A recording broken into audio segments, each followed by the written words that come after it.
Hey guys, happy Friday. Today, you guys have a few things to complete. You're going to go through and complete this lesson while filling in your guided notes. Then you have a short ed puzzle to do, and then a autonomous key activity. To start, I want you to look back over your sentence you created from yesterday, the one dealing with kingdom, phylum, class, order, family, genus, species, that order, and practice memorizing the order. Once you finish with that, continue on with the lesson.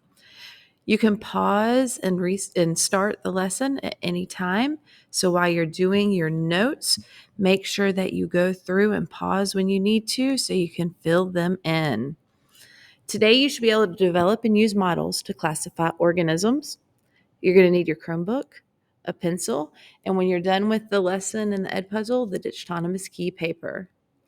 Remember, if you do not have at least 10 animals completed, get them completed, get them done, and turn them in.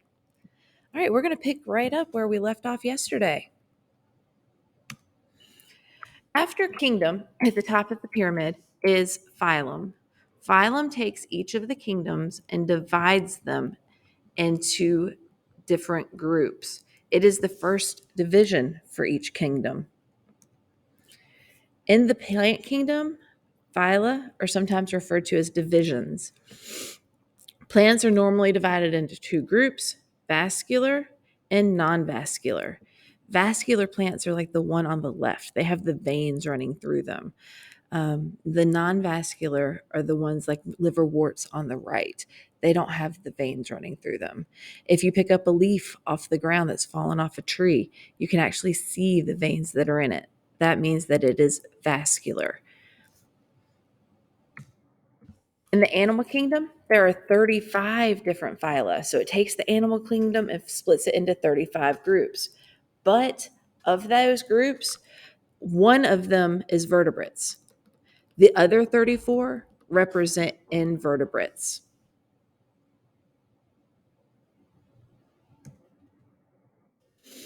After phyla comes class, order, and family. These are the levels of taxa that become even more specific. They include fewer and fewer organisms that have more in common with each other as you move down through the levels. So for the phylum, on this example on the page, we have Chordata, and that means backbone. So that would be a vertebrate. And under it is class Mammalia. There could be class Reptilia, which would be reptiles, or class Ava, which would be the aviary, the birds. So the classes would break it down into the top 5, and then it keeps getting more and more specific.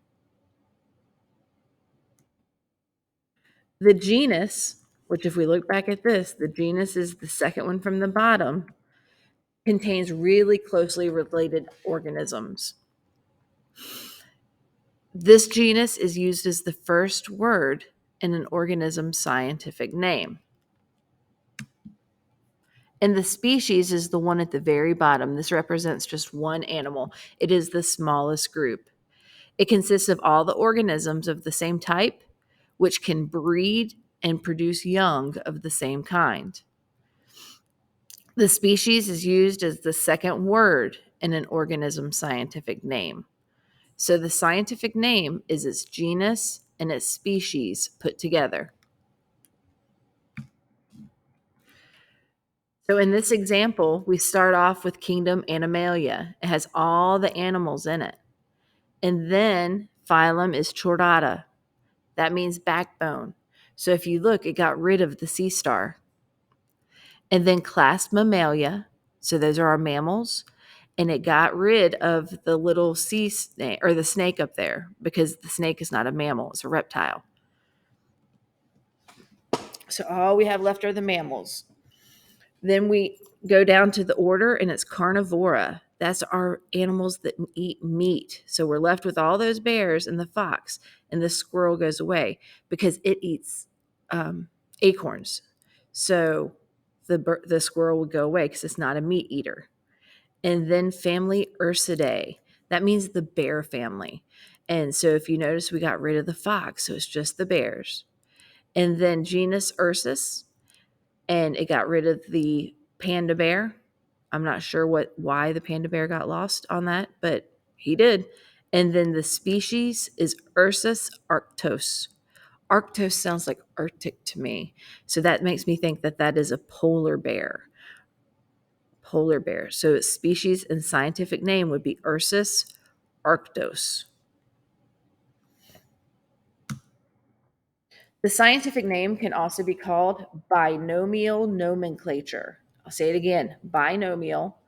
Bi means two, so that's a bicycle because it has two wheels. Binomial nomenclature.